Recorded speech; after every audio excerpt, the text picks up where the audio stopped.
It began in France in 1894, and it was a priest, a parish priest, who started 2 schools in his parish and decided to put them under the protection of Our Lady of Schools. He was supported in that by Pope Leo XIII. The devotion would have died with its founder if it had not been for the fact that it came across to Canada, and Cardinal Taschereau at that time entrusted it to the sisters of the Congregation Notre-Dame. And when I say it would have died with its founder, it's because it was just at the turn of the century, and the state decided that there would be no instruction by religious communities anymore. So that's why it would have died right from the start if it had not come over here and been handed over to the sisters of La Congregation Notre-Dame. Pius X was the one who actually approved the first image of Our Lady of Schools. And then with Pius XII, he accepted the idea that was presented to him by all the teachers of Quebec, whether religious or not. He accepted the idea that Our Lady of Schools would become the patron of schools and students' youth in Quebec in 1947.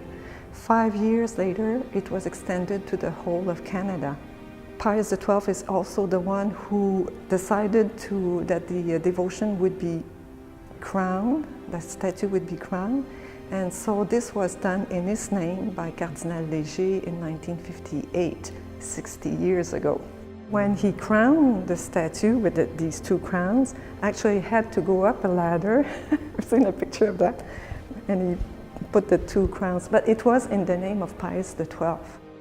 It's the highest acknowledgement from the Church in regards to a devotion. So once the statue has been crowned, it is recognized officially by the Church and encouraged.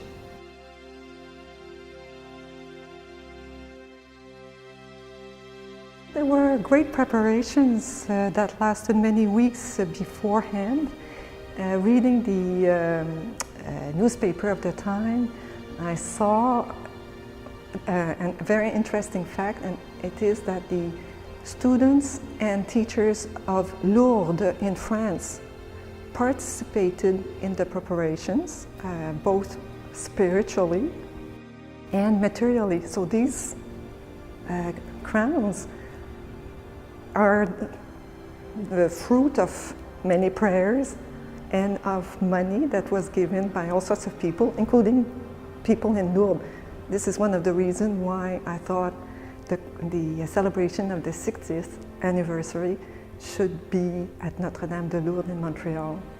The date, I think, was chosen because the 30th of April was the day of the founding of the first school in Ville-Marie in Montreal, 30th of April 1658, in a stable that had been given to Marguerite Bourgeoys by Monsieur de Maisonneuve.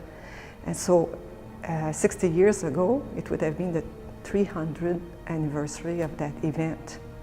Even though Our Lady of Schools seems to be something very particular, it was certainly associated with the foundation of schools to begin with, I have come to discover, especially through reading John Paul II, his Encyclical Redemptoris Mater, that at the heart of the devotion of Our Lady of Schools is Mary in her particular mission as mother and therefore as educator, because the 2 are linked together.